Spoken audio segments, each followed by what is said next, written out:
دعا بتائی تھی کہ سنی کہتے ہیں کہ رسول کی وراثت نہیں ہوتی، اور اہل تشیع کہتے ہیں کہ رسول اللہ کی وراثت ہوتی ہے۔ اب بات جو ہے وہ آپ نے کہا تھا کہ اس پہ بات کریں گے کہ سنیوں کے ہاں یہ ثابت ہے یا نہیں ہے، کیونکہ اصل میں جو میرا مصدر ہے، جو میری اسٹڈی ہے، وہ جو سنیوں کے کتاب ہے اہل سنت کے، یعنی جو کتب حدیث ہوئے اس کے متعلق میری مطالعہ ہے۔ تو کیونکہ اہل تشیع کا میرا مطالعہ نہیں ہے اتنا خاص، تو اس پر انشاءاللہ گفتگو ہوگی۔ آپ نے کہا اس وراثت والے کا جو میں کہا تھا نا کہ لا نورث ما ترکنا صدقہ، اس کے بارے میں بات کریں گے، تو جی آپ فرمائیں۔ دیکھیں ہمارے ہاں اس طرح ہے کہ انبیاء کی وراثت ہوتی ہے قرآن میں اور سنت سے، ہمارے ہاں یہ ثابت ہے، ٹھیک ہے نا۔ اور جو مشہور ہے اہل سنت کے ہاں ان کا یہی ہے کہ انبیاء کی وراثت نہیں ہوتی ہے۔ اس کی وجہ یہ ہے کہ ابو بکر نے جو حدیث نقل کی ہے۔ اب آپ کا نظریہ کیا ہے اس بیچ میں، آپ کا کیا ادعا ہے؟ جی تو میں اس جو حدیث ہے اس کو باطل سمجھتا ہوں، اس کے کئی وجوہات بھی ہے، قرائن بھی ہے۔ کس حدیث کو آپ باطل سمجھتے ہیں؟ یعنی یہ جو حدیث ہے وہ گڑی گئی ہے، اس کو منسوب کیا گیا ہے صحابہ کی طرف، ما لا نورث ما ترکنا صدقہ۔ ٹھیک ہے بھائی، یہ تو بخاری میں موجود ہے، مسلم میں بھی موجود ہے، ٹھیک ہے نا۔ دوسرے کتب میں سب محدثین کے ہاں یہ جنہوں نے ابو بکر سے حدیث نقل کیا ہے سب نے اس کو صحیح مانا ہے، کسی نے اس کو تضعیف نہیں کیا کہ یہ موضوع حدیث، ٹھیک ہے نا۔ سب نے اس کو صحیح مانا ہے، ابو بکر سے منسوب کر دیا کہ ابو بکر نے رسول اللہ صلی اللہ علیہ وسلم سے یہ حدیث نقل کی ہے۔ تو آپ کیا کہتے ہیں کہ کسی نے حدیث گڑی ہوئی ہے؟ بخاری مسلم میں موضوع حدیث موجود ہے۔ جی اس طرح بخاری میں اور مسلم میں کئی حدیث اس طرح ہے، جس طرح آپ اگر دیکھیں کہ جو احناف ہے وہ رفع الیدین نہیں کرتے، تو بخاری مسلم میں تو ہے، تو اگر اس طرح اتفاق ہوتے تو ضرور عمل کر دینا چاہیے، وہ بھی اہل سنت ہے۔ تو یہ ضروری نہیں ہے کہ جو بخاری میں آئے گا اس کو ماننا ضروری ہے، مگر یعنی طریقہ یہ ہے کہ سب احادیثوں کو جمع کیا جائے گا، پھر دیکھا جائے گا کہ اصل بات کیا ہے۔ ٹھیک ہے بھائی، دیکھیں اگر آپ کہتے ہیں بخاری مسلم میں موضوع ہے، حدیث موجود ہے، تو آپ بالکل اجماع سے باہر، ٹھیک ہے نا۔ اہل سنت کے اجماع سے، ان کے عقیدے سے آپ باہر، یہ آپ کو ماننا پڑے گا۔ آپ کیسے بعض لوگوں نے بولا کہ بخاری مسلم میں ضعیف حدیث موجود ہے، بعض نے بولا، وہ تو بہت کم ہے نا۔ مثلا اس نے بولا تھا، کیا نام اس کا، دارقطنی نے بخاری پہ کچھ احادیث اس نے کہا تھا کہ یہ حدیث مثلا صحیح نہیں ہے، وہ اس کو تو ان کی بات کو تو کوئی مانتا نہیں ہے نا، وہ تو ایک شاذ قول ہے۔ باقی سب کہتے ہیں کہ بخاری مسلم کی جتنی احادیث ہیں یہ سب کے سب بالاجماع صحیح حدیث ہیں۔ اب آپ کہہ دو کہ بھئی نہیں اس میں ضعیف نہیں، موضوع حدیث موجود ہے، موضوع جھوٹی حدیث موجود ہے، تو پھر ٹھیک ہے، پھر جو ہے نا، پھر اہل سنت کا سارا احادیث تو چلا گیا۔ جی اگر بخاری مسلم میں موضوع حدیث موجود ہیں جس کو سب صحیح کہتے ہیں، تو پھر ان کا سب علم رجال وغیرہ سب ویسے فارغ ہے نا، چھٹی نہیں۔ ایک روایت جو باطل ہے یا جو صحیح نہیں ہے، یا یہ کہ اس روایت میں اضافہ کیا گیا ہے، تو اس کا انکار کرنے سے سارے احادیث کا تو انکار نہیں کیا جا سکتا ہے۔ سب کا اعتبار ختم ہو جاتا ہے نا، سب کا اعتبار ختم ہو جاتا ہے، کیونکہ آپ بقیہ احادیث کو کیوں صحیح مانتے ہو؟ بقیہ احادیث کو اس لیے صحیح مانتے ہو کہ علماء نے بولا اس کے رجال ثقہ ہیں، یہ صحیح کتاب میں موجود ہے۔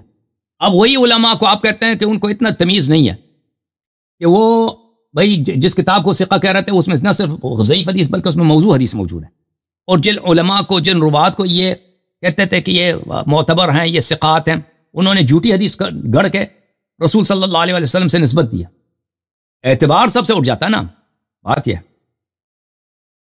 یہی علماء نے کہا ہے، میں ان علماء کی پیروی کر رہا ہوں اور ان کی روشنی میں کہہ رہا ہوں، اپنی طرف سے نہیں کہہ رہا کہ یہ روایت باطل ہے یا یہ روایت صحیح نہیں ہے، مگر ان علماء نے، ان میں سے بعض علماء نے اس احادیث پر رد کی ہے، اور باقی دیگر روایت ملتے ہیں کہ اسے ثابت ہوتا ہے کہ یہ جو حدیث کا ٹکڑا ہے یہ لا نورث ہو، یہ ٹھیک نہیں ہے۔ چلیں جی، آپ چلیں اپنا عقیدہ بیان کریں، ہم سنتے ہیں آپ کے پاس کیا تحقیق۔ جی تو ٹائمر لگا دوں کہ آپ جی لگا دے، صحیح ہے، چلیں بسم اللہ کریں۔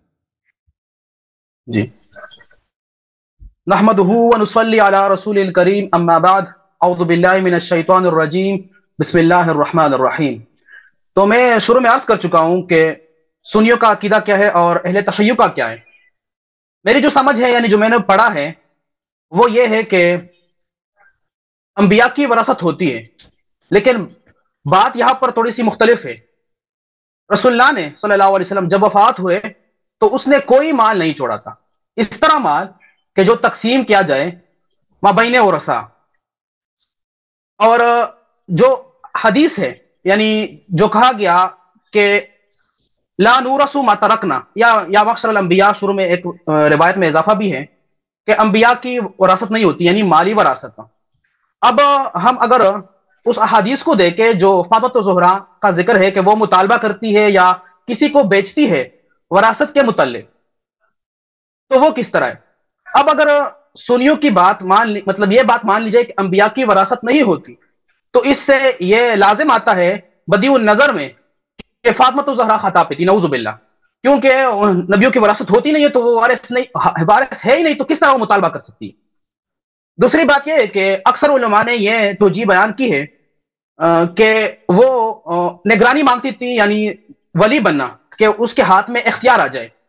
تو یہ بات مانی جائے گی، مگر یہ جو روایت ہے یہ اس کے لیے مطلب رکاوٹ ہے، کیونکہ اگر وہ مطالبہ کرتی ہے کہ مجھے نگران بنایا جائے تو یہ کہا جائے گا کہ نبی کا تو کوئی وارث ہوتا ہی نہیں ہے، تو ہم آپ کو کس طرح نگران بنائیں، یا کس طرح آپ کو یہ مال سونپے کہ آپ اس کی نگرانی کریں.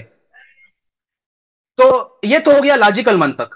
اب یہ جو روایت ہے، علماء محدثین کے ہاں یہ طریقہ ہے کہ ایک راوی ہوتا ہے، اس پر جرا کرتے ہیں کہ یہ راوی جو ہے یہ ثقہ نہیں ہے، اس کو دیکھتے ہیں اس کے اعمال اور عبادات صحیح نہیں ہیں. دوسرا یہ علماء کے ہاں طریقہ ہے مسلم کہ جتنے بھی یعنی ایک راوی ہے اس کو معلوم کرنے کے لیے کہ وہ کس طرح راوی ہے، تو ان کے سب روایات کو جمع کرتے اور دیگر روایات کے ساتھ موازنہ کرتے کہ کیا کوئی شاہد ملتا ہے، کوئی تابع ملتا ہے. پھر ان کی روشنی میں وہ فیصلہ کرتے ہیں کہ یہ جو راوی ہے یہ ثقہ ہے، حافظے کے اعتبار سے بھی صحیح ہے.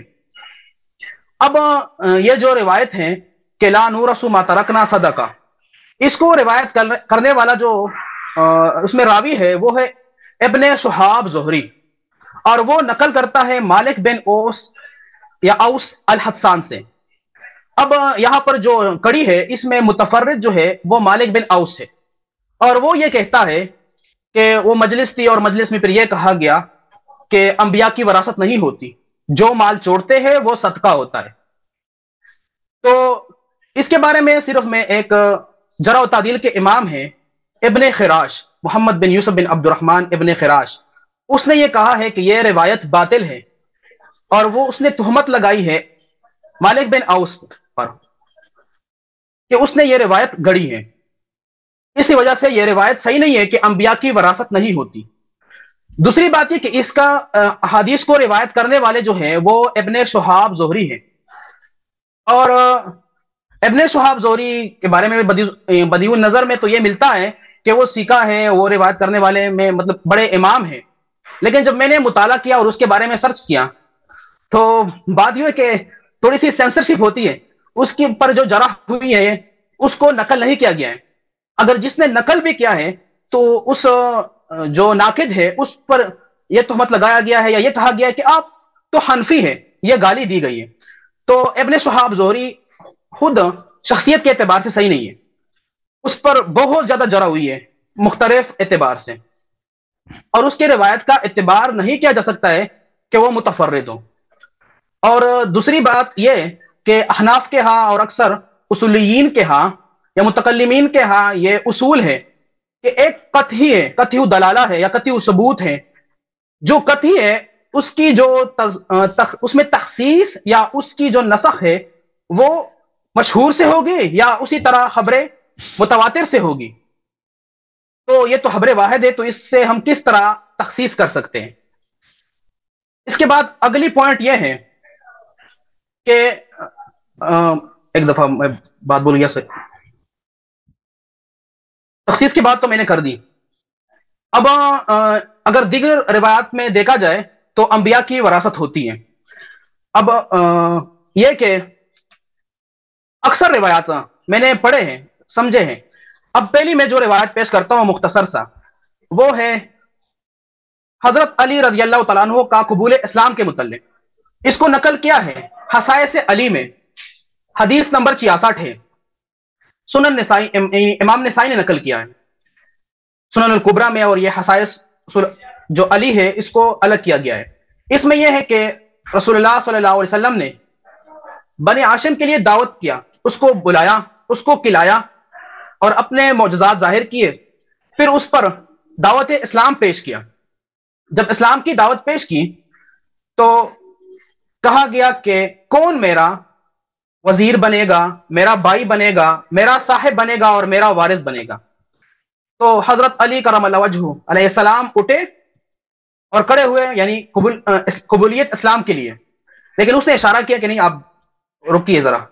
پھر وہ دعوت پیش کی، تیسری دفعہ بھی پیش کی، اور آخر میں وہی اٹھے اور اس نے کہا کہ آپ میرے بھائی ہیں، آپ میرے ساتھی ہیں، آپ میرے وارث ہیں اور آپ میرے وزیر ہیں. تو یہاں پر وارثہ کیوں کہاں؟ پھر یعنی وراثت ہوگی. یہ ہوئی ایک روایت.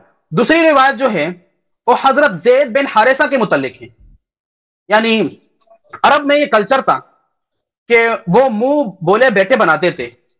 تو اس کے متعلق ایک تو صحیح مسلم میں روایت ہے، اس میں واضح طور پر لکھا گیا ہے کہ عبداللہ بن عمر کہتے ہیں، فرماتے ہیں کہ ہم زید بن حارثہ کو زید بن محمد ہی کہتے تھے جب تک وہ آیت نہیں اتری تھی کہ یعنی اس کو اپنے آبا یعنی جو والد ہوتے ہیں اس کے نام سے پکارا کرو. سورۃ الاحزاب آیت نمبر 5. اور اس کا تفصیلی جو قصہ ہے، واقعہ ہے، وہ نقل کیا گیا ہے الاستیعاب فی معرفت الاصحاب، علامہ ابن عبد البر کی کتاب میں. اس سارے مکمل قصے میں یہ ہے، ابن عباس نے نقل کیا ہے کہ رسول اللہ فرماتے ہیں، اعلان کرتے ہیں اور قریش والوں کو کہتے ہیں کہ یہ زید جو ہے یہ میرا بیٹا ہے، یہ میرا وارث ہے اور میں اس کا وارث ہوں. اب اگر یہاں دیکھا جائے کہ انبیاء کی وراثت نہیں ہوتی تو وہ کس طرح کہہ سکتے اس طرح کہ یہ جو ہے میرا وارث ہے. اس کے بعد آگے جو دلیل ہے وہ حضرت ابو ہریرہ رضی اللہ تعالیٰ عنہ کی حدیث شریف ہے، بخاری میں ہے 2776. اس میں رسول اللہ نے خود وصیت کی ہے کہ میرے جو ورثاء ہوں گے وہ مال تقسیم نہیں کریں گے، مگر جو خرچہ ہے اہل البیت کے لیے یا میرے خاندان والوں کے لیے اور جو عاملین کا یعنی تنخواہ ہے اس کے بعد وہ صدقہ ہوگا. اس کے بعد بطور شاہد تائید دینے کے لیے حضرت ابو طفیل عامر بن واصلہ رضی اللہ تعالیٰ عنہ کی روایت ہے جس میں یہی ذکر کیا گیا ہے. جامع ترمذی میں نقل کیا گیا ہے کہ اس میں فاطمہ الزہرا پوچھتی ہے کہ رسول اللہ کا وارث آپ ہیں یا میں؟ تو خود ابو بکر صدیق رضی اللہ تعالیٰ عنہ کہتے ہیں کہ نہیں، آپ ہیں. تو یہ ہو گئے چند روایات. اس کے بعد مزید بھی روایات ہیں، اور جو روایت ہے اس کے متعلق تو میں نے یہ کہہ دیا ہے کہ اس پر ابن خراش نے جرح کی ہے. ابن عساکر کتاب میں بھی ہے، دیگر کتب یعنی جو تاریخ کے کتب ہے اس میں بھی ذکر کیا گیا ہے، سیرت کی کتب میں بھی ذکر کیا گیا ہے کہ اس نے اس روایت کو باطل کہا ہے. اور اس کے بعد ابن شہاب زہری تو اس پر بھی تفصیلاً جرح موجود ہے کہ وہ اس طرح روایات بیان کرتا ہے جو منکر ہوتا ہے، یعنی منکرات بیان کرتا ہے، متفرد ہوتا ہے. اور میں نے ایک قاعدہ اس وقت بھول گیا تھا، وہ قاعدہ یہ تھا کہ خود اصحاب رسول صلی اللہ علیہ وسلم اجمعین خود یوں کرتے تھے کہ جب بھی اس کو کوئی روایت بیان کرتا تھا، حدیث بیان کرتا تھا، تو وہ دوسرے سے تائید کے لیے پوچھتے تھے کہ کوئی اس کا تائید ہے، کوئی شاید اس کے پاس گواہ ہے. جب دوسرا گواہ آ جاتا تھا تب اس کو قبول کرتے تھے. تو کم از کم خبر مشہور ہونا چاہیے جس کی روشنی میں پتہ چلے کہ یہ روایت صحیح ہے اور ان بندوں زیادہ بندوں نے نقل کیا ہے. تو یہ میری تمہید گفتگو بھی ہوئی اور بنیادی بات چیت بھی ہوئی. اصل میں جتنی بھی میری ڈیبیٹ ہوتی ہے وہ ٹو دا پوائنٹ ہوتی ہے، مختصر سی ہوتی ہے. تو یہ 10 منٹ بات ہوئی. اس کے بعد علایری صاحب میری کاؤنٹر کرے، پھر اس کے بعد آگے بڑھتے ہیں کہ معاملہ کیا تھا.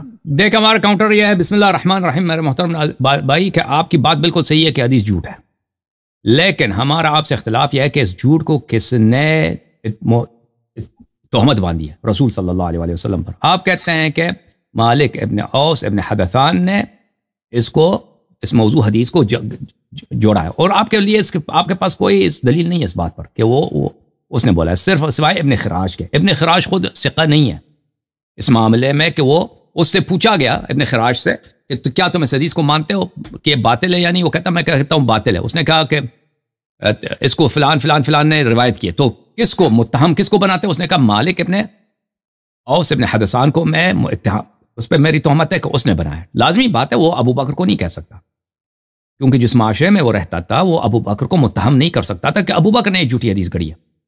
میرا آپ سے اتفاق ہے کہ حدیث جھوٹی ہے اور انبیاء کی وراثت ہوتی ہے، لیکن جس نے نبی صلی اللہ علیہ وسلم پہ افتراء باندھا وہ ابو بکر ہے، اور وہ مالک ابن اوس نہیں ہو سکتا. اس کی وجہ کیا ہے کہ یہ حدیث ابو بکر سے مشہور ہے، اور یہ کئی تو کہ اس نے بی بی سلام اللہ علیہا کو فدق دینے سے انکار کیا اسی روایت کے بنا پر، اسی روایت، اور یہ روایت جھوٹی روایت، اور بی بی سلام اللہ علیہا نے سن کر یہ اس پہ ناراض ہو گئی. یہ کہ ابو بکر اس راوی، یہ جو شخص متہم ہے، جو شخص جس نے یہ افتراء کیا ہے، وہ مالک نہیں ہے، وہ ابو بکر ہے. اس کی وجوہات کئی میں آپ کو بتاتا ہوں. پہلی وجہ یہ ہے کہ ابن خراش وہ تقیہ کیا، وہ نہیں کہہ سکتا، کوئی بھی شیعہ اہل سنت کا عالم ابو بکر پہ اعتراض نہیں کر سکتا، تو وہ ابو بکر سے نیچے آتا ہے، ٹھیک ہے نا. تو مالک ابن اوس پہ اس کو کہہ دے کہ اس نے جھوٹی حدیث بنائی ہے، یہ ہو سکتا ہے، اس کے لیے ممکن ہے. کوئی اس کو قتل نہیں کرے گا، ابو بکر کو کہے گا تو فوراً اس کے ٹکڑے بنا دیں گے.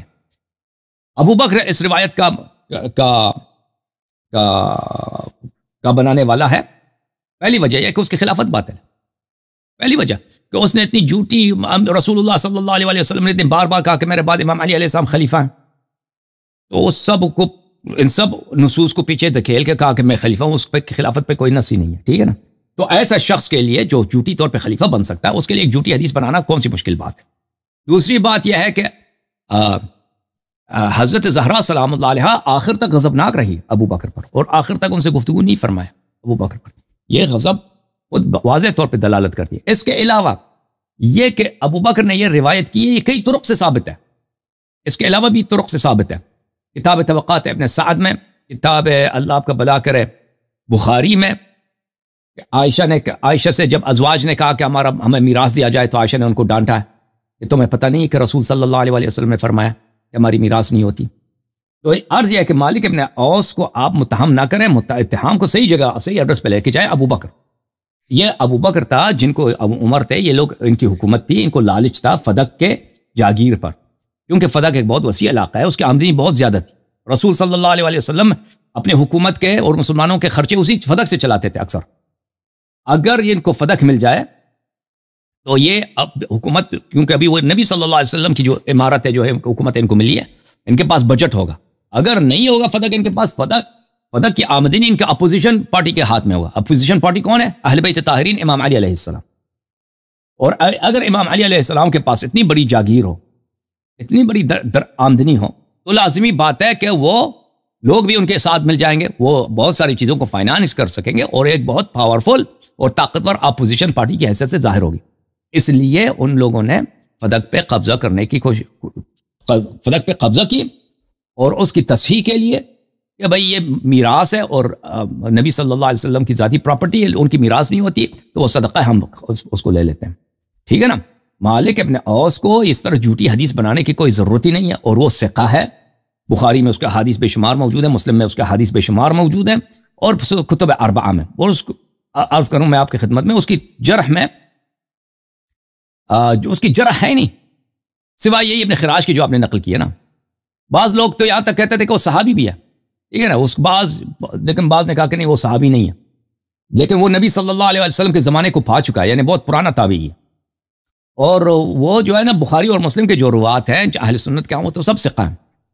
اصل جہاں پہ آپ نے جرح کرنی ہے، وہ آپ میں جرأت نہیں ہے نا ابن خراش کی طرح کہ وہ اس کو لے کے جائیں کہ بولے ابو بکر نے یہ جھوٹی حدیث بنائی. وہ تو آپ کرتے نہیں ہیں، اس کو لے کے جاتے ہیں مالک ابن اوس پر. جی سر. جی، تو آپ نے یوں کہا کہ اصل میں یہ حدیث گڑی ہے نعوذ باللہ ابو بکر صدیق رضی اللہ تعالیٰ عنہ نے، لیکن اس کو بھی ہم انشاءاللہ بتا بھی چکے ہیں اور وضاحت بھی کر چکے ہیں. ایک بات یہ کہ مالک بن اوس الحدثان، اب اگر اس کی وفات دیکھی جائے تو طبقات ابن سعد میں اس میں وفات جو ہے وہ 72 ہجری ہے، اور زہری ہے اس کی تقریباً پیدائش 58 ہجری ہے. اب 14 سال کی عمر میں اس کی سے سماع کس طرح ثابت ہو سکتی ہے؟ ایک تو یہاں پر یہ بھی نقص ہے. دوسری بات یہ ہے کہ خود احادیث میں آیا ہے کہ امام زہری نے احادیث سیکھنا جو ہے وہ 20 سال یا 25 سال کی عمر میں سیکھنا شروع کر دیا. دیکھیں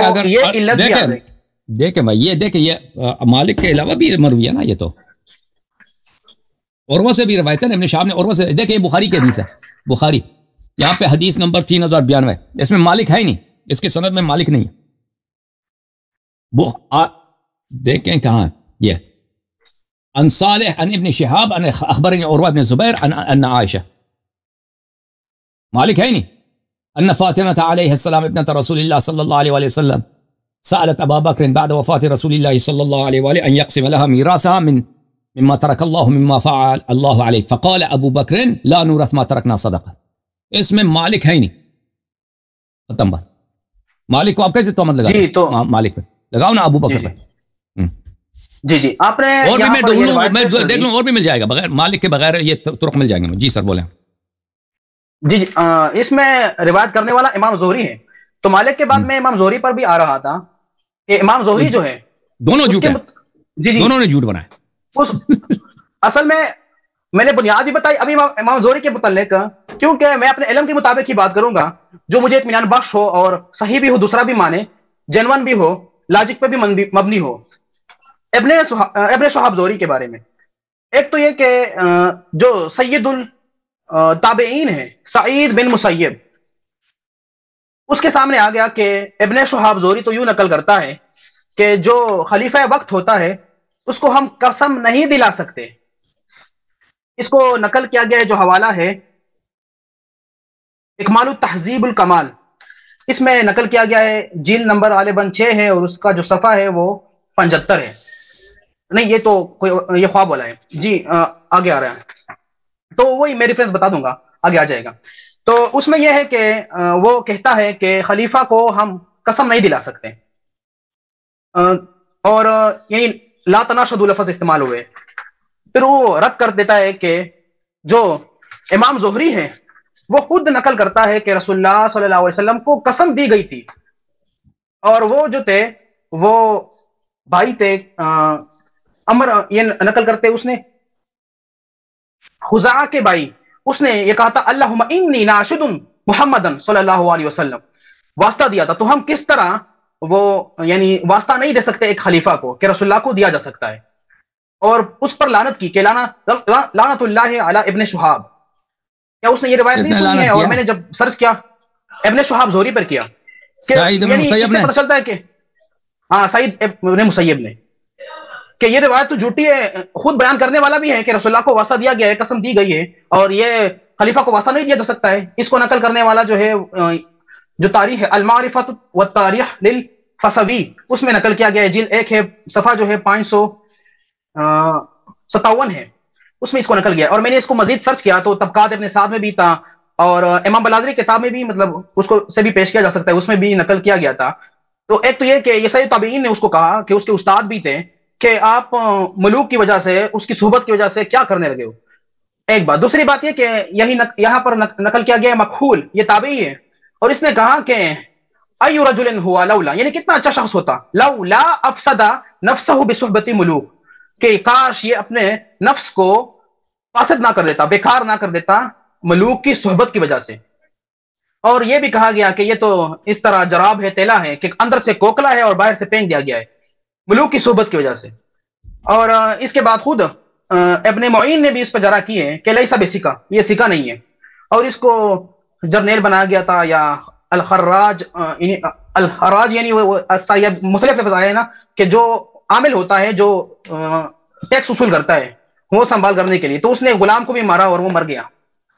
الزام لگا، یعنی انہوں نے اپنے ایک جی کتاب جو ہے وہ علامہ ابن بخاری مسلم چلا گیا نا، بخاری مسلم میں اس کی روایات زیادہ ہیں، بہت زیادہ، اور بہت سارے روایات ہیں بخاری مسلم میں کہ وہ منفرد طور پہ روایت کرتا ہے نا. جی تو اس کی منفرد میں نے قاعدہ بتایا، امام مسلم نے شروع میں اس قاعدے کا ذکر کیا گیا ہے کہ اس روایت کو یعنی منفرد روایت کو قبول نہیں کیا جائے گا جب تک اس کی موافقت نہ ہو یا مطابقت نہ ہو. یعنی اس طرح اثر یہ ہے کہ جہاں پر اصول ہے، جہاں پر قرآن ہے، نہیں میری بات تھوڑا سا میں وضاحت کرتا ہوں، جہاں پر قرآن ہے، جہاں پر اصول ہے، تو وہاں پر ایک منفرد روایت بیان نہیں کی جا سکتی. اور دوسرا قاعدہ یہ بھی ہے کہ ایک روایت دوسرے روایتوں سے ٹکرا رہی ہے. جس طرح میں نے ابھی مثال دیا کہ خلیفہ کو قسم نہیں دلائی سکتی، واسطہ نہیں دیا جا سکتا، رسول اللہ کو دیا جا سکتا ہے، یہ کس طرح بات ہے. تیسری بات یہ ہے کہ جہاں پر وہ روایت آتی ہے اور قرآن کے مخالف ہو تو یہ بھی مردود ہے، اس کو قبول نہیں کیا جائے گا.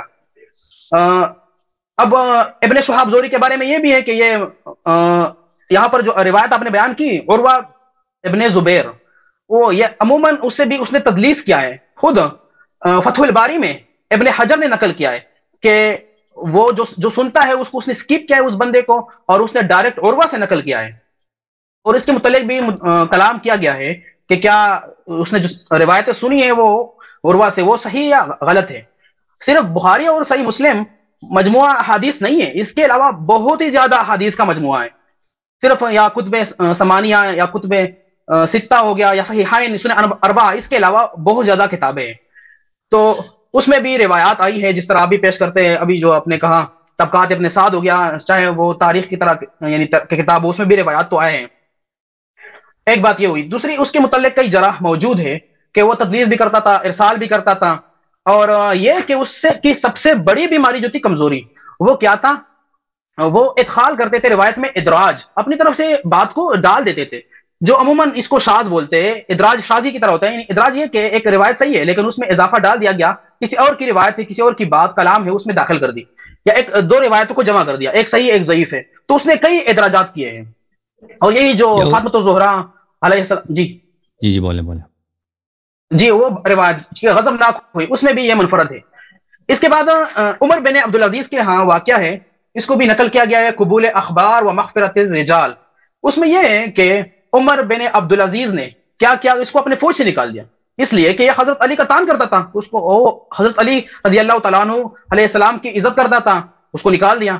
اس کے بعد ایک دوسرا شخص ہے، اس کا نام جو ہے ابن المحلب. اس بندے کے بارے میں جب عمر بن عبدالعزیز کے نہیں بالکل عمر بن عبدالعزیز کے پاس تھا تو تعریف کی، بعد میں اس سے روایت بیان کرنے والا تھا کہ یہ روایت نقل کرتا ہے ابن عمر سے.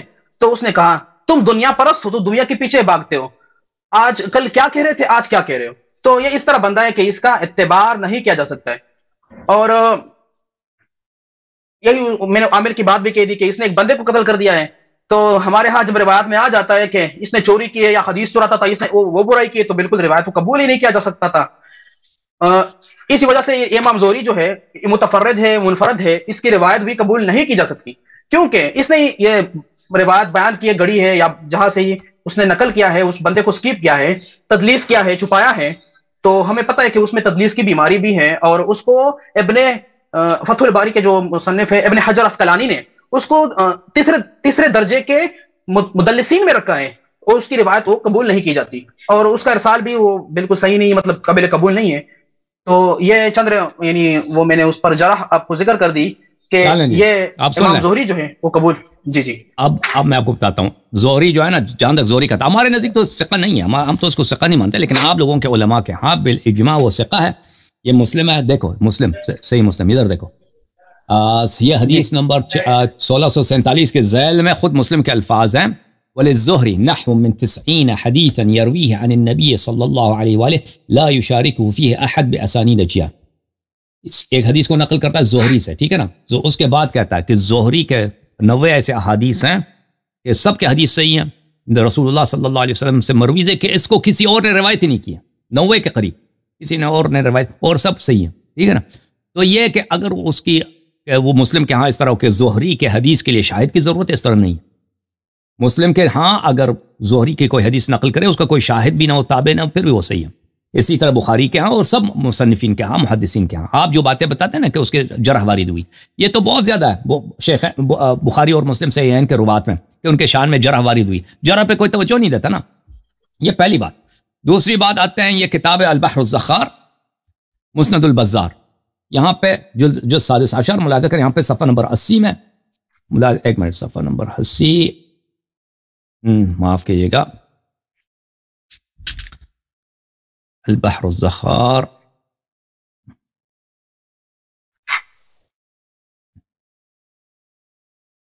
دیکھو جلد نمبر 1 چاہیے، یہ جلد نمبر 16 میں نے کیوں نکالا، معاف کیجیے، میں جلد نمبر 1 کھولتا ہوں آپ کے لیے.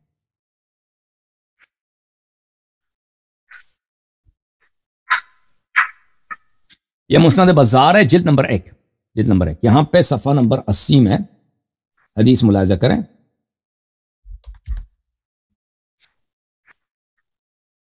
یہ حدیث ہے، حدیث نمبر 25. حدثنا محمد بن المثنى حدثنا ابو الوليد هشام بن عبد الملك حدثنا حماد يعني ابن سلمة عن محمد بن عمرو عن ابي سلمة عن ابي هريرة عن ابي بكر لا نورث ما تركنا صدقة عن النبي صلی اللہ علیہ وسلم. ٹھیک ہے نا. تو یہ دیکھیں پہلی بات ہے، آپ نے پہلے کہا کہ مالک ابن اوس نے جھوٹی حدیث بنائی ہے، تو وہ مالک ابن اوس کے علاوہ دوسری طریقے سے بھی ثابت ہے. پھر اب آپ کہتے ہیں کہ ابن شہاب زہری جھوٹ پہ متہم نہیں ہے. دیکھیں حزب پہ متہم نہیں ہے, ادراج پہ متہم ہے. یہ کہ اس نے خلفاء کے ہاں مثلا گڑبڑ کی ہے, خلیفے کے لیے وہ جا کے ٹیکس کلیکٹ کرتا تھا, زکوٰۃ کلیکٹ کرتا تھا, ایک دفعہ اس نے اپنے ملازم کو مارا تھا, اس کا وفات بھی ہوا تھا, ٹھیک ہے نا, یہ باتیں سب مذکور ہیں. لیکن یہ کہ وہ جھوٹ بولتا تھا حدیث میں, یہ میں نے کبھی نہیں سنا کہ وہ متہم تھا جھوٹ بولنے پر, ٹھیک ہے نا. تو یہ ابن شہاب زہری کے اور ابن شہاب زہری کے حدیث صحیحین میں محدثین کے ہاں سب وہ کوئی اس کا حدیث کو رد نہیں کرتا. پھر یہ روایت ابو بکر سے اور طرق سے بھی مروی ہے نا, جس میں ابن شہاب نہیں ہے, نہ ابن شہاب ہے نہ مالک ابن اوس ہے. تو آپ تہمت کو لے کے جائیں صحیح ایڈریس پہ لے کے جائیں نا, ابو بکر پہ ختم, نہ مالک پہ جائیں نہ زہری پہ جائیں. جس نے افتراء کیا ہے وہ بولیں, جس کا خلافت ہی غلط ہے, جس کو فائدہ ہوا نا, فائدہ کس کو ہوا ہے؟ فدا کا اگر میراث نہیں ہے فائدہ کس کو؟ ابو بکر کو ہوا نا, مالک کو تو پیسے نہیں ملے. اور بھائی کیوں یہ بھائی زوم کیوں کس نے ختم کر دیا بھائی؟ زوم روم کو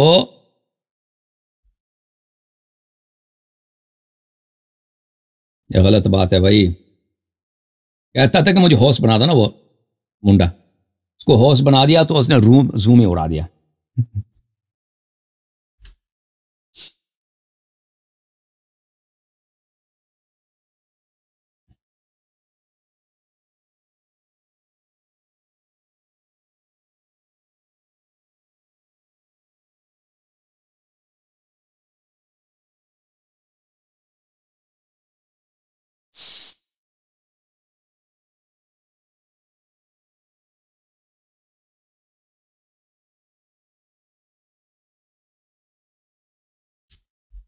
ہاں جی جناب, کہتا مجھے ہوسٹ بنا دو. آپریٹر صاحب وہ میرے خیال میں جس کو آپ نے ہوسٹ بنایا نا, وہ کیا لڑکے کا کیا نام تھا, مفتی منیر نقشبندی.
جناب آ گئے پر؟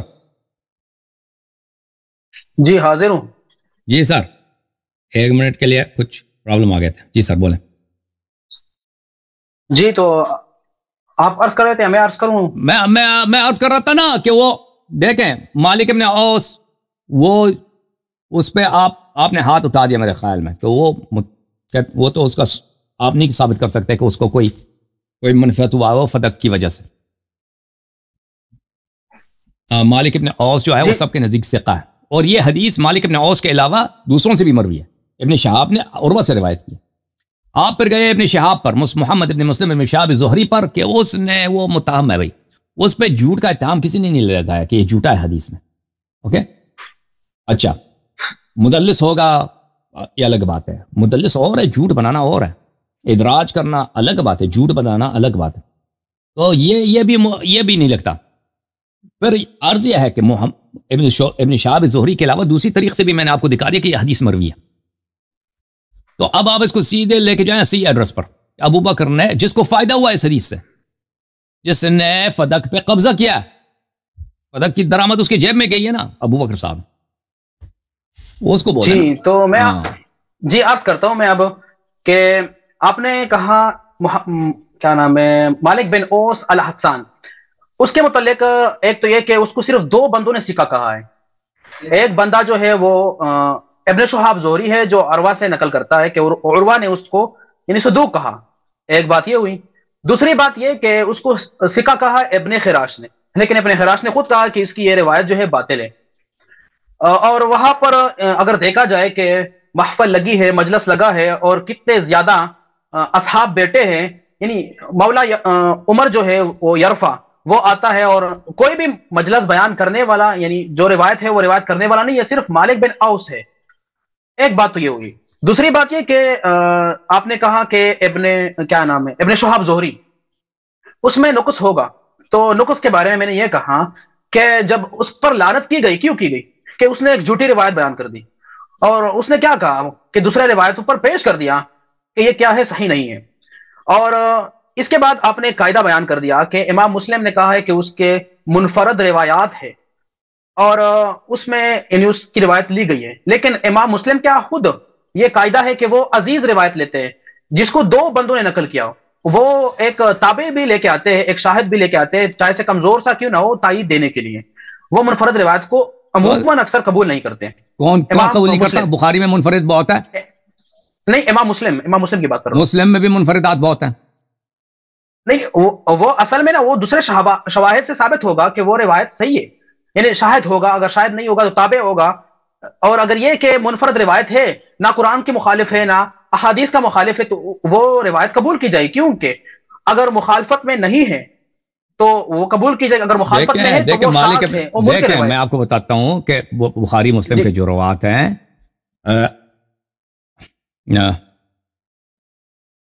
میں آپ کو بتاتا ہوں کہ بخاری مسلم کے جو روایات ہیں وہ روات ہیں، اور یہ سب بالاجماع سب کے نزدیک مقبول ہیں، کہ متعلق جرح قبول نہیں کی جاتی۔ حدیث الساری فی مقدمۃ شرح الباری، یہاں پر وہ کہتا ہے کہ سب بالاجماع ثقہ ہیں۔ الطعن فی سیاق اسماء الذی الفصل التاسع، اس میں آپ پڑھیں، اس میں کہتا ہے کہ یہ بالاجماع صحیح ہے۔ اس کے علاوہ اللہ آپ کو بلا کرے، یہ کتاب ہے الاقتراح فی بیان الاصطلاح لابن دقیق العید، یہاں پر وہ کہتا ہے فی معرفت ثقات الروات، کیسے پتہ چلا کہ کوئی راوی ثقہ ہے، ولمعرفت کون راوی ثقتن طرق، معرفت راوی کے ثقہ ہے اس کے طرق ہے، ان میں سے ایک طریق یہ ہے ومنها تخریج الشیخین او احدهما فی الصحیح للراوی محتجین به، تو توثیق کا ایک طریقہ کار یہی ہے کہ شیخین یا ایک شیخ یا بخاری یا مسلم اپنی کتاب میں اس کی حدیث نقل کریں اصول میں، حجت میں، وہادی درجۃ عالیہ، اور یہ توثیق کا سب سے بڑا درجہ ہے، لما فيها من الزیادۃ علی الاول هو اطباق جميع جمہور الامہ او كلهم على تسمیۃ الکتابین بالصحیحین۔ علی کل حال یہ جو آپ کہتے ہیں نا بھائی صاحب، آپ کا ہر لحاظ سے بات غلط ہے نا۔ روایت ابو بکر صاحب سے مروی ہے، مالک ابن حوس کے علاوہ، عروہ ابن زبیر سے بھی، ابن شہاب کے علاوہ دوسرے طرق سے بھی مروی ہے نا، تو آپ نہ مالک ابن اوس پہ لگا سکتے ہیں نہ ابن شہاب پہ لگا سکتے ہیں، ختم بات۔ اور فائدہ کس کو ہوا ہے؟ فائدہ کس کو ہوا نا؟ زہری کو کیا فائدہ ہوا ہے کہ کہہ دے لا نورث ما ترکنا صدقہ؟ وہ زہری کو تو کوئی پیسے نہیں ملے نا، زہری کو پیسے ملے کہ کہہ دے لا نورث ما ترکنا، رسول صلی اللہ علیہ وسلم کی میراث نہیں ہوتی ہے، زہری کو کون کچھ دے گا؟ کچھ نہیں دیا۔ مالک ابن اوس کو پیسے ملے نہیں ملے؟ کس کو ملے؟ ابو بکر صاحب کو ملے، بہت بڑی جاگیر ملی ہے، لازمی بات ہے۔ تو اور کوئی اس کا قائل ہی نہیں ہے کہ یہ حدیث جو ہے کسی نے بنا، صرف آپ نے ابن خراش کا نقل کیا، ابن خراش خود مطعون ہے۔ بہرحال آپ جو ہے بالکل اہل سنت کے طریقے سے نکل گئے، بخاری مسلم میں آپ نے موضوع حدیث شامل کرا دی ان کے رجال کے۔ ابھی میں چند مثالیں دیتا ہوں ورنہ لوگ مجھے چھوڑیں گے نہیں۔ آپ یوں کہتے ہیں کہ اہل سنت کے ہاں میں ٹارگٹ ہو جاؤں گا، وہ میں سے مذاکرہ کہہ رہا ہوں۔ تو بخاری کے متعلق، بخاری میں روایت ہے 3849، عمر بن میمون نقل کرتا ہے کہ بندر نے رجم کیا تو بندروں نے، یعنی بندر نے زنا کیا تھا تو دیگر بندر اکٹھے ہوئے، اس کو رجم کیا گیا۔ اب یہ درایتاً یہ متن کے اعتبار سے کہیں صحیح ہو ہی نہیں سکتی، مکلف کدھر ہے بندر۔ دوسرا معراج کے واقعے کے بارے میں کہتے ہیں 3570 بخاری کی روایت ہے۔ چھوڑ دیں بھائی صاحب چھوڑ دیں گولی مارے، اب دوسروں کو بات کرنے دو پلیز، اللہ آپ کو جزائے خیر دے، آپ چھوڑ دیں۔ اب ابھی بات بہت باقی ہے۔ آپ فائدہ کیا ہوا، ہم یہ عرض کریں گے کہ اس پہ آ جاتے ہیں کہ فائدہ کیا ہوا۔ ابوبکر صدیق رضی اللہ عنہ نے اسی طرح کیا ہے جس طرح رسول اللہ نے کیا تھا۔ رسول اللہ کی جو عمل ہے وہ کوئی بدل نہیں سکتا ہے، جس طرح فدق میں اور جس طرح خیبر کا خمس تھا رسول صلی اللہ علیہ وسلم نے بیٹی کو عطا کیا تھا نا، عطا کیا تھا، اور وہ ثابت نہیں ہے. بالکل ثابت ہے، بالکل ثابت ہے، ہبہ ثابت ہے فدق کا، میں آپ کو دکھا دیتا ہوں.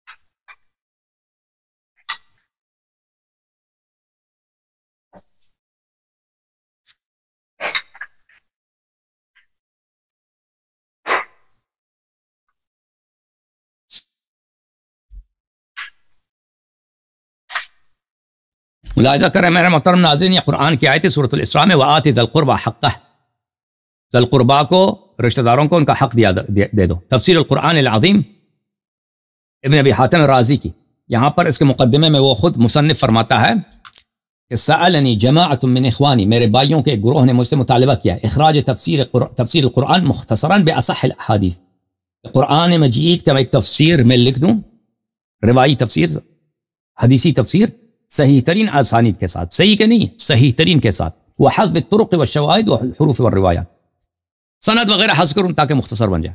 اچھا، فاجبت الى ملتمسهم، تو میں نے ان کی خواہش کو پورا کیا ہے. فتحریت اخراج ذلك باصح الاخبار اسنادا، تو میں نے صحیح ترین احادیث کو جمع کیا، ٹھیک ہے نا. اس کے علاوہ یہ کتاب الاتقان فی علوم القرآن جزء اول، چاپ دار الفکر سیوطی صاحب، یہاں پر وہ فرماتے ہیں کہ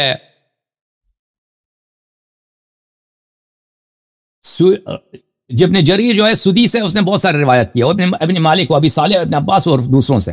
ولم یورد منہ ابن ابی حاتم شیئا، ابن ابی حاتم نے سدی کی کوئی حدیث نقل نہیں کیا، لانہ التزم ان یخرج صح ما ورد، کیونکہ ابن ابی حاتم کا جو التزام ہے وہ یہ ہے کہ وہ صحیح حدیث کو نقل کرے، سدی کی احادیث صحیح نہیں ہوتی، اس لیے اس نے نقل نہیں کیا. یہ پھر اللہ علی المصنوع فی الاحادیث الموضوعہ میں سیوطی صاحب جلد نمبر 1 صفحہ نمبر 12 میں کہتے ہیں وابن ابی حاتم فی تفسیرہ التزم ان یخرج فیہ اصح ما ورد، ابن ابی حاتم نے اپنی تفسیر میں ذمہ لیا ہے کہ صحیح ترین احادیث کو نقل کرے.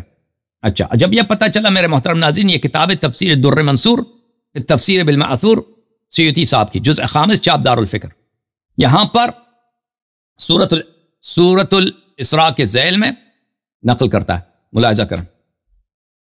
وأخرج البزار وابو يعلى وابن ابي حاتم وابن مردويه عن ابي سعيد الخدري، ابن ابی حاتم نے بھی روایت کی، ٹھیک ہے نا،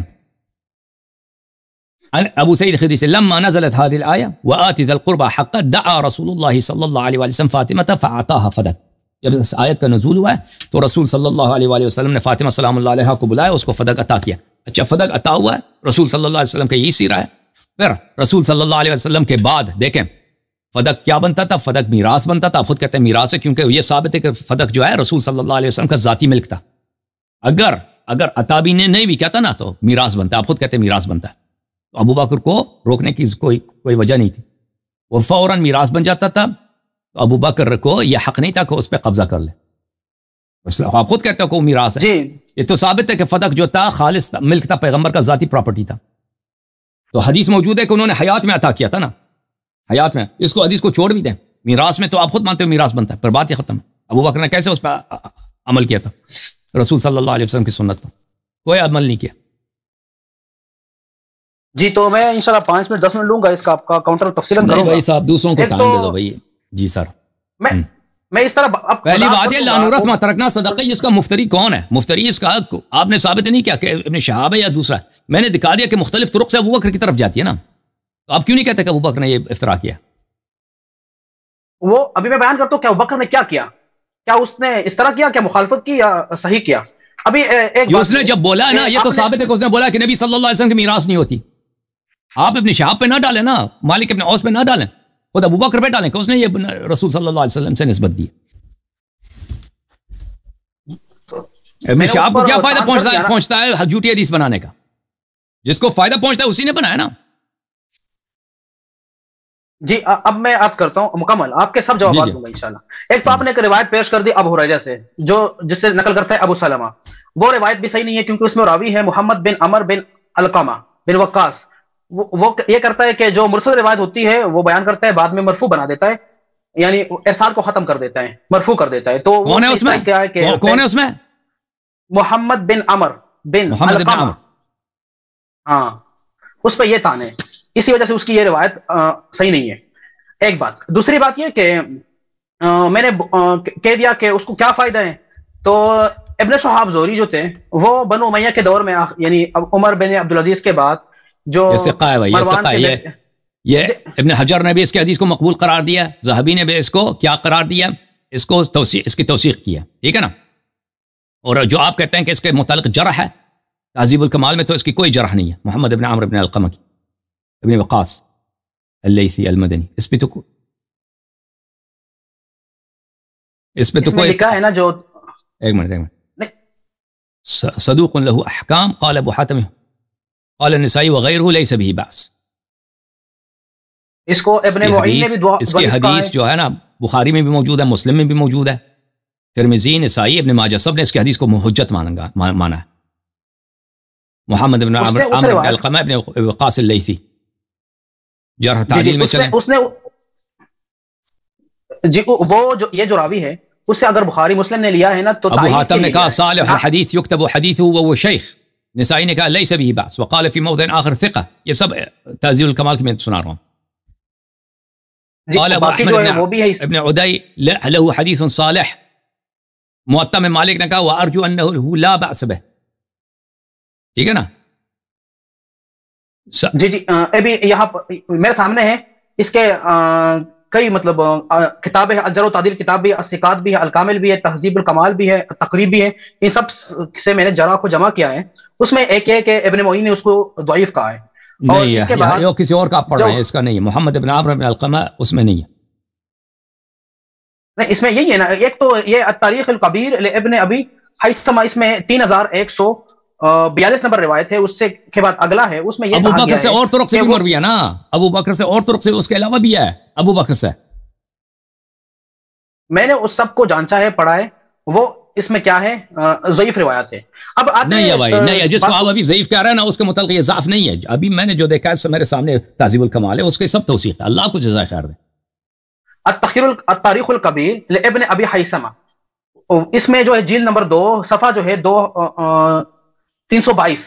تو اس میں یہی واضح طور پر لکھا گیا ہے کہ اس میں ضعف بیان کی گئی ہے. اور اس میں علت یہی ہے کہ وہ مرسل روایت کو، یعنی ایک دفعہ وہ مرسل روایت بیان کرتا ہے، بعد میں مرفوع کر دیتا ہے. جلد نمبر 2 صفحہ نمبر کون سا ہے؟ 322. اس میں جو ہے وہ روایت نمبر ہے 3143. سمعت یحییٰ ابن معین یقول لم يزال الناس يتقون. محمد يحدث مرة عن أبي سلمة شيء رأيه ثم يحدث عن أبي سلمة عن أبي هريرة.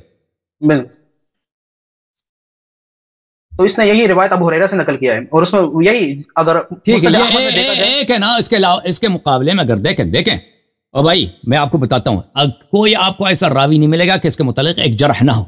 اس کے مقابلے میں 20 مزید تعدیل بھی تو ہے نا، توثیق بھی تو ہے نا. اس کو آپ چھوڑتے ہیں، آپ کو صرف ایک جملہ ملا ہے. پھر جب اس پہ اجماع ہے کہ بخاری مسلم کے روات میں اس کا شامل ہے، جب بخاری مسلم کے راوی بن گیا تو وہ جاز القنطرہ، پھر اس کے مطابق جرح نہیں مانا جائے گا نا. میں نے ابھی آپ کو دکھا دیا کہ جب ایک شخص اس کی بخاری، سب محدثین اس کی روایت کو صحیح مانتے ہیں، اس کے متعلق پر جرح جو ہے جرح نہیں مانا جائے گا، جرح قبول نہیں ہو. اس طرح چھوڑ دیں تو کوئی روایت دنیا میں صحیح نہیں ہے. کیونکہ اس میں سے ایک کو لے لینا، اس کے مطلب کسی نے تو بولا ہوگا کہ فلان شخص، کیونکہ ہر راوی کے ہر حدیث کے 5 راوی ہوتے ہیں، اور ہر ایک راوی کے متعلق مختلف اقوال ہوتے ہیں نا، تعریف بھی ہوتی ہے. بعض ایک جو 2 جگہ ملے گا کہ آپ کو ان کو برا بھی کہا ہوگا کسی نے نا. اس طرح کہیں گے دنیا میں تو کوئی حدیث صحیح نہیں بنتی. جی بہرحال میرے محترم بھائی، بالکل صحیح. اللہ آپ کو سلام. آپ جو ہے نا جماعت مخالفین کے طریق سے گزر گئے. یہ کوئی نہیں کہتا کہ بخاری مسلم میں موضوع احادیث ہیں. آپ کی بات یعنی یہ بات کہنے کے لائق ہی نہیں ہے. آپ سے مناظر کرنا ہے، یعنی کریں کس بات پر، کس فرقے کی آپ نمائندگی کر رہے ہیں نا. بخاری مسلم میں موضوع جی آپ نے یہ روایت اگر آپ چھوڑ بھی دیں، اس پر بحث بھی نہ کرے، تو اصل میں معاملہ کیوں تھا، اس پر اگر بات کرنا چاہے تو کر سکتے کہ کیا جنگیر فدق کو غصب کیا تھا، اس نے کہا تھا، یا اسی مقصد میں استعمال کیا تھا. جب آپ مان رہے ہیں کہ حدیث جھوٹی ہے، حدیث ہی جھوٹی ہے. بی بی سلام اللہ علیہ نے مطالبہ کیا میراث کا، کہا کہ نبی کی میراث نہیں ہوتی، تو کس نے جھوٹ بولا نا؟ کس نے جھوٹ بولا؟ یہ لوگ جن کو آپ کہتے ہیں یہ جھوٹے ہیں، ان کو کیا فائدہ ہوا ہے؟ محمد ابن مسلم شہاب کو کیا فائدہ ہوا؟ ایک جگہ مجھے دکھائیں تاریخ میں کسی نے بولا کہ ابن شہاب زہری جھوٹا آدمی. کسی نے نہیں بولا کہ یہ جھوٹ کہتا ہے حدیث میں. ادراج وغیرہ کہتے ہوں گے یہ تدلیس. جھوٹ کوئی نہیں کہتا کہ اس نے جھوٹی حدیث بنائی ہے. ابو بکر سے نسبت دی ہے کہ رسول صلی اللہ علیہ وسلم سے نسبت دے دینا, اس طرح تو کوئی نہیں کہتا. یا مالک ابن اوس کو اس طرح تو کوئی نہیں کہتا. محمد ابن عمرو بن القمہ کوئی نہیں کہتا کہ اس نے جھوٹی حدیث گڑھی ہے. کوئی نہیں کہتا کہ یہ لوگ جھوٹے تھے. کوئی کہہ دے کہ مثلا یہ تدلیس کرتے تھے, ضعیف تھے, بھول جاتے تھے, الگ بات ہے. جھوٹ کسی کو نسبت نہیں دیتے. یہ سارے آپ راستے جاتے ہیں ابو بکر تک. تو پھر جب آپ نے خود اعتراف کیا کہ حدیث جھوٹی ہے, بات ختم ہے. پھر بی بی سلام اللہ علیہ کو ان کو میراث نہیں دیا گیا نا. جی اب اس پہ بات کرتے ہیں. ایک حدیث میں بھی نہیں ہے کہ بی بی سلام اللہ علیہ نے مطالبہ کیا تھا کہ مجھے یہاں کا مثلا یہاں کا فدق کی ٹھیکیداری مجھے چاہیے. ایک حدیث میں بھی نہیں ہے. فدق کا مطالبہ کیا تھا مالکیت کے طور پر کہ یہ میرا ملک ہے, میرے بابا کا ملک ہے, دنیا سے گئے میری میراث بنتی ہے. یہ سب حدیث میں یہی ہے. ٹھیک ہے نا. ایک حدیث مجھے دکھاؤ کہ وہاں پہ مطالبہ کیا ہو کہ یہاں کے مجھے ٹھیکیدار بنایا جائے, یہاں کی تولیت میرے پاس. جی تو ابھی میں اس پہ بات کرتا ہوں. یہ بات کہ تمہیدی روایات بیان کرتا ہوں. تمہیدی روایات ایک کہ امی عائشہ فرماتی ہے کہ جب رسول اللہ صلی اللہ علیہ وسلم فوت ہوئے تو اس نے نہ دینار چھوڑا, نہ درہم چھوڑا, نہ غلام چھوڑا, نہ لونڈی چھوڑی, نہ کوئی اور چیز چھوڑا. اس کے بعد یہی ابن عباس بھی نقل کرتے ہیں اور رسول اللہ صلی اللہ علیہ وسلم کی آپ دکھائیں کہ تولیت کا مطالبہ کیا ہونا.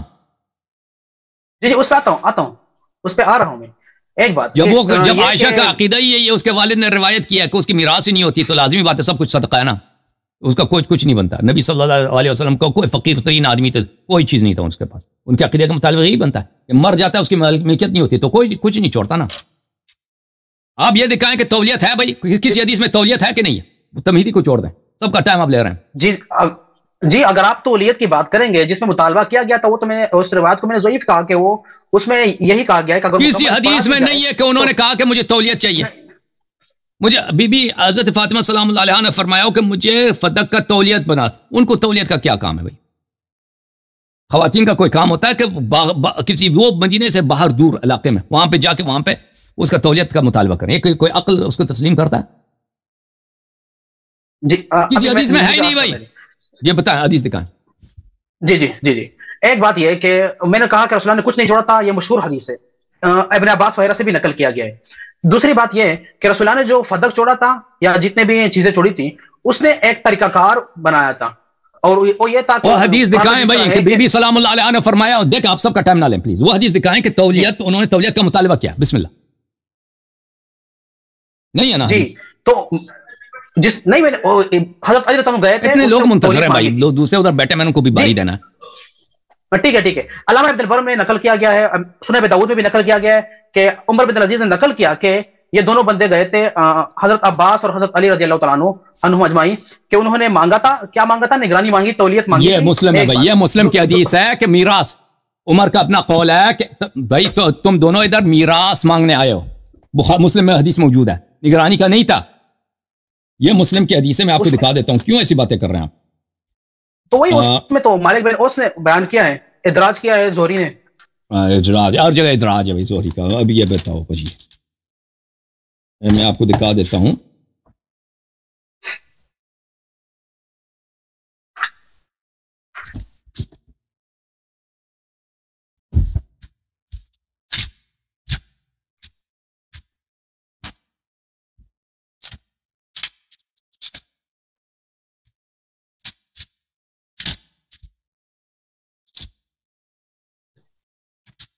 بی بی سلام اللہ علیہ کا کوئی حدیث دکھا سکا کہ انہوں نے تولیت طلب کی ہو. ٹھیک ہے نا, یہ صحیح مسلم ہے یہ حدیث ہے. حدیث نمبر 1757, اس میں یہی ہے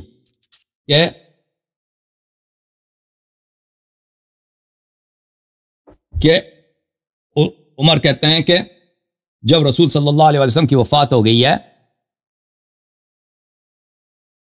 اچھا